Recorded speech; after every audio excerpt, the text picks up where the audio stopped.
আজকে জুমার দিন আমারে 2 রাকাত জুমার নামাজ পড়ার সুযোগ দে।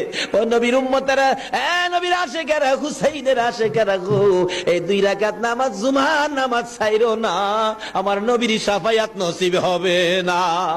রক্তে লাল হইয়া যদি হুসাইন 2 রাকাত জুমার নামাজ পড়তে পারে গো, আজকাল থেকে কথা দিতে হবে জীবনে কোনোদিন জুমার নামাজ ছাড়তে পারবা না। জুমার নামাজ আদায় করতে সময়টুকুন দিলে নামাজ শুরু করে দিলেন, রুকু সিজদার কাজ শেষ করে তাশাহুদে বসে সালাম ফিরানোর আগ পর্যন্ত কাছাকাছি বসে বসে এই যদি সৈন্যরা নামাজের ভিতরে প্রত্যক্ষদর্শীরা বলেন এক একটা করে তীর মারে হুসাইনের গায়ে। ডান দিক দিয়ে যদি তীরটা মারতো, বাম দিক দিয়ে বেরিয়ে যাইতো, সামনে দিয়া মারলে পিছন দিয়া বেরিয়ে যায়। এই কিসিমের তীর গো, নামাজের ভিতরে বাহুতুরটা তীর লাগাইছে।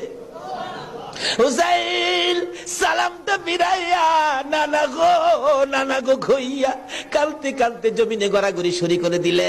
নিষ্ঠুর পাষাণ এই যদি সৈন্যের সীমার গলা কাইটা মাথা আলাদা করে নিয়ে গেছে। হুসাইন শহীদ হয়ে যায়। ওদিকে দিয়ে